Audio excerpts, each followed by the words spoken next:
रोशनी महल में समय तेजी से निकल रहा था। समय के साथ साथ राजमहल में सामान्य स्थिति होने लगी। राजकुमारी धरा की गर्भवती का 2 माह हो रहे थे, जिससे राजकुमारी मैथिली उनका खास ध्यान रखा करती थी। राजकुमार आदेव अपने पिता के साथ अपने राज्य रतनगढ़ लौट आए थे। राजकुमार आदवेद धरा को भी अपने साथ ले जाना चाहते थे, लेकिन राजकुमारी मैथिली और महाराज के कहने और आश्वासन पर कि राजकुमारी धरा अब उनकी जिम्मेदारी है। इसी कारण राजकुमार आदवेद अपने पिता के साथ राज्य प्रस्थान कर गए। राजकुमार आदवेद के जाने पर राजकुमारी मैथिली ने अब धरा की जिम्मेदारी ले रखी थी। उन्हें आदवेद की भी बहुत याद आती थी और अक्सर वो उनके लिए पत्र लिखा करती थी। राजकुमार आदवेद भी मैथिली के पत्र का उत्तर पत्र में दे दिया करते थे। इस प्रकार दोनों अपने अपने मन के भाव को उजागर किया करते थे। धीरे धीरे समय बीतता गया और समय के साथ साथ महाराज चंद्रभान की सेहत पर भी गहरा असर पड़ रहा था। वो हर समय गहन चिंता में डूबे रहते हैं। राज्य के कार्य में उनका मन अस्थिर होने लगा था, जिसे देखकर मंत्री महोदय को रणथंभौर राज्य की चिंता सताने लगी। और एक दिन मंत्री महोदय महाराज से इस विषय पर बातचीत करने के बाद उनके कक्ष में जाते हैं। प्रणाम महाराज। मंत्री महोदय महाराज के कक्ष में आने से पूर्व उनका अभिवादन करते हैं। आइए मंत्री महोदय। महाराज, जो इस समय विश्राम कर रहे थे, मंत्री महोदय को देखकर उन्हें कक्ष के अंदर आने के लिए कहते हैं। क्षमा चाहते हैं महाराज, आपके विश्राम के समय आ पहुंचे। नहीं नहीं मंत्री महोदय, हम तो विश्राम करने की चेष्टा कर रहे थे, किंतु महाराज कहते हुए रुक गए। किंतु क्या महाराज? आपको देखकर प्रतीत होता है कि आप किसी गहन चिंता में डूबे हैं, जिससे आपके स्वास्थ्य पर भी प्रभाव पड़ रहा है महाराज। मंत्री महोदय ने महाराज को देखकर कहा। चिंता तो उसी दिन हमारे शरीर को जकड़ लिया था जिस दिन हमने अपना पुत्र रणथंभौर के राजा को सदैव के लिए खो दिया था। हमें तो हर एक क्षण बस रणथंभौर और रोशनी महल की चिंता सताती है।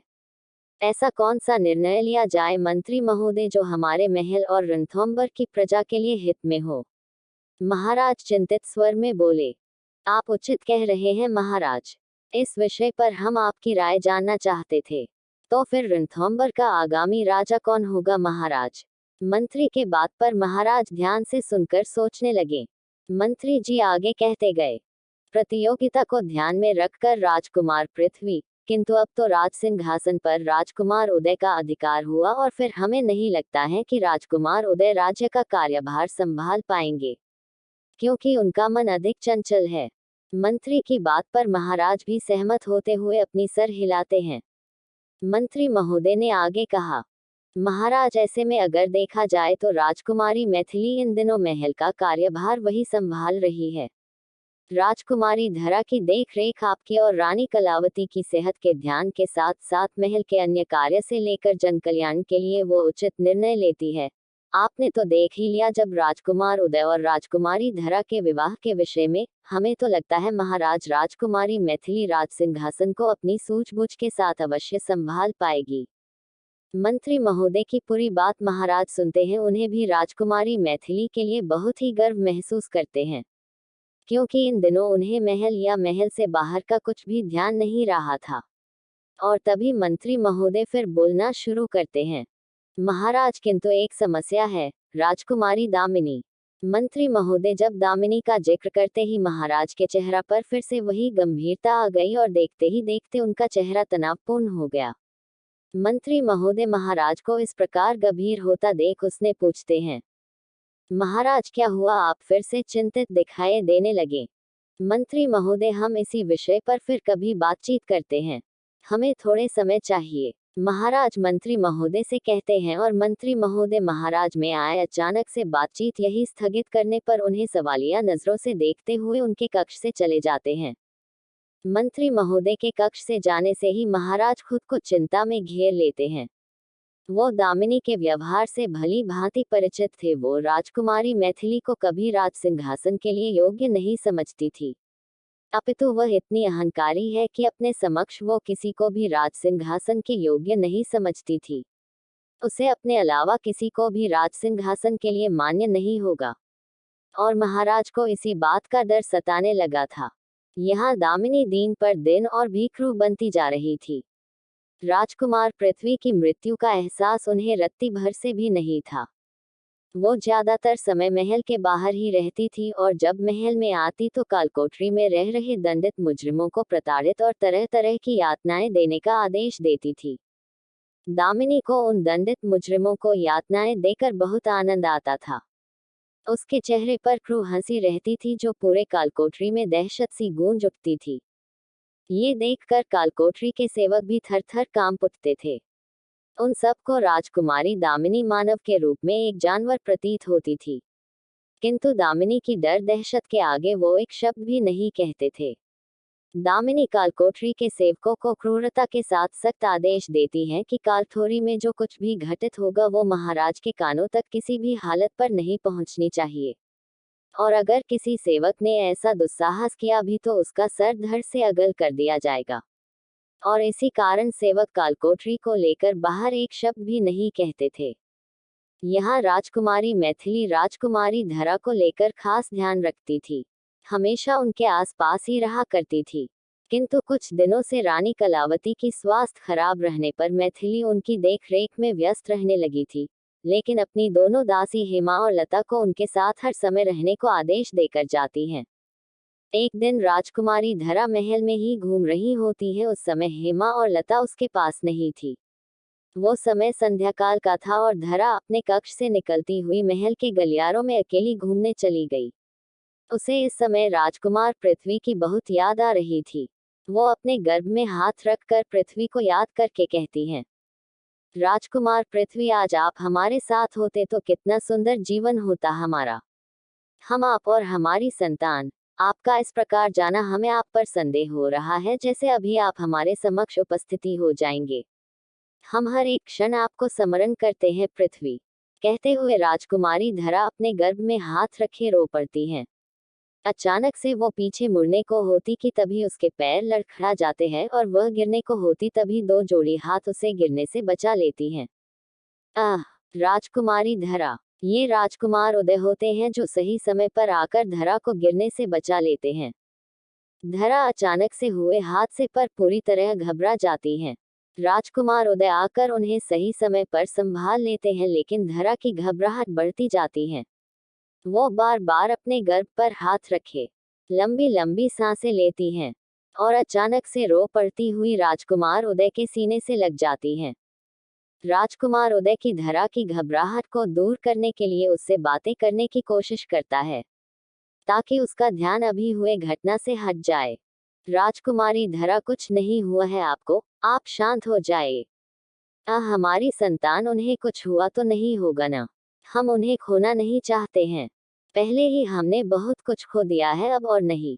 राजकुमारी धरा उखड़ी सांसों को नियंत्रित करते हुए कहती हैं। तभी राजकुमार उदय उन्हें प्यार से समझने की कोशिश करते हैं। धरा, आपकी संतान को कुछ नहीं हुआ है। हम हैं न, और हमारे रहते हुए आपकी और भाई सा की संतान को कुछ नहीं होने देंगे।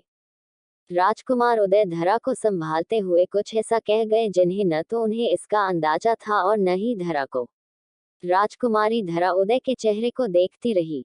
धरा की घबराहट अब जाकर शांत हुई, जैसे उदय की बात उसके दिल तक छू गई। धरा, आप कक्ष में चलिए, आपको विश्राम करने की आवश्यकता है। राजकुमार उदय धरा को दोनों हाथों से संभालते हुए उसके कक्ष की ओर ले जाते हैं। तब तक वहां धरा के कक्ष में राजकुमारी मैथिली आ जाती है, साथ में उदय और धरा को देखती है। उदय धरा को संभालता हुआ कक्ष में ले आ रहा होता है, जिस देखकर मैथिली घबरा जाती है। वो जल्दी से धरा के पास जाकर कहती हैं, धरा, क्या हुआ है आपको? आप इतनी घबराई हुई सी क्यों हैं? भाई साहब आपको इस तरह संभालते हुए लेकर आ रहे हैं, बात क्या है? भाई साहब, आप तो कुछ कहिए, क्या हुआ है धरा को? मैथिली के इतने सारे सवालों पर उदय धरा को बिस्तर पर आराम से बैठा देता हुआ मैथिली से कहता है, मैथिली, घबराने की बात नहीं, अब सब ठीक है। दरअसल धरा का पैर फिसल गया था और समय रहते हम वहां आ गए। और उदय आगे कुछ कहता, मैथिली घबराती हुई धरा से कहती हैं, धरा, आप ठीक तो है न? हम वैद्य जी बुला लेते हैं। हे ईश्वर, आज इतना बड़ा अनिष्ट होते रह गया। सब हमारी भूल है, हमें आपको अकेले छोड़कर जाना ही नहीं चाहिए था। जी, आप शांत हो जाए। अब हम ठीक है बिल्कुल, और वैद्य जी को बुलाने की आवश्यकता नहीं है। धरा की बात का समर्थन करते हुए उदय भी मैथिली से कहता है, धरा उचित कह रही है मैथिली, अब घबराने की जरूरत नहीं है। और हाँ, वैद्य जी को हम बुला रहे हैं तो आप उनका यही ध्यान रखिए, हम अभी आते हैं। कहते हुए राजकुमार उदय धरा के लिए वैद्य जी को बुलाने जाते हैं। राजकुमारी धरा उदय को रोकने की होती है कि वो चले जाते हैं। राजकुमार उदय को धरा के प्रति इतनी चिंता देखकर मैथिली को बहुत अच्छा लगता है।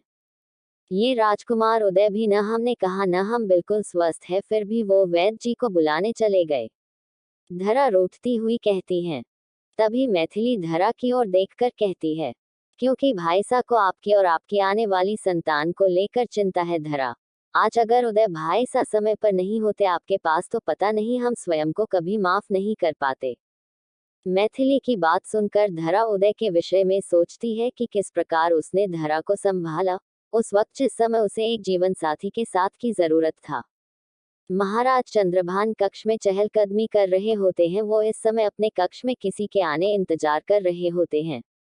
तभी एक आवाज में वे रुक जाते हैं। पिताश्री, आइए पुत्री मैथिली, हम आपकी ही प्रतीक्षा कर रहे थे। महाराज मैथिली को देखते ही उनकी आधी चिंता दूर हो जाती है।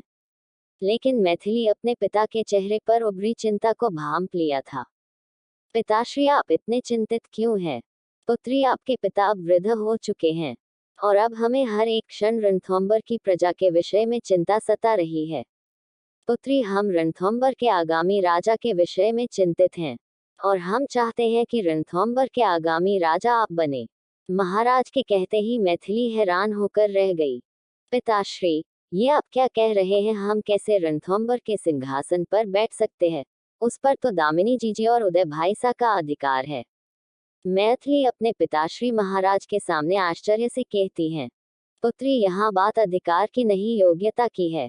हम राजकुमार पृथ्वी को राजा बनाना चाहते थे क्योंकि उनमें एक कुशल राजा बनने की योग्यता थी। किंतु रणथंभौर के भाग्य में कुछ विशेष ही लिखा था। राजकुमार पृथ्वी की मृत्यु के पश्चात अब हमें वही योग्यता आप में दिखाई देती है। महाराज मैथिली को एक राजा बनने की विशेषता बतलाते हैं। पिताश्री, राजा बनने की योग्यता तो दामिनी जीजी और उदय भाईसा में भी तो है। दामिनी जीजी की योग्यता से तो आप भली भांति परिचित होंगे, प्रतियोगिता में भी उन्होंने बहुत ही अच्छा प्रदर्शन किया था। और उदय भाईसा, वो भी अब महल और प्रजा के विषय में रुचि रखने लगे हैं। मैथिली ने कहा। मैथिली, एक राजा केवल कुशल सेनायक ही नहीं, उनमें बहुत प्रकार की विशेषता होना भी आवश्यक है, जैसे प्रजा के विषय में उचित अनुचित विषय में निर्णय लेना, प्रजा को अपनी संतान के की तरह व्यवहार करना और उनके समस्या को ध्यान पूर्वक विचार करना। और ये सभी विशेषता हमें आपने दिखाई देती हैं मैथिली, इसलिए हमने ये निर्णय। महाराज मैथिली को एक राजा होने की विशेषता से अवगत कराते हैं और मैथिली को राजा बनाने के निर्णय लेते हुए कहते हैं। तभी मैथिली अपने पिता की बात बीच में ही रोक देती हैं। क्षमा करें पिताश्री, किंतु हम रणथंभौर के राज सिंहासन पर कदापि नहीं बैठ सकते। हमने कभी भी रणथंभौर के राजा बनने की विचार भी नहीं किया और न हमें राज सिंहासन बैठने की कोई इच्छा है। हमें आपसे केवल एक निवेदन करना चाहते हैं, रणथंभौर की राज सिंहासन में दामिनी जीजी को ही प्राप्त हो।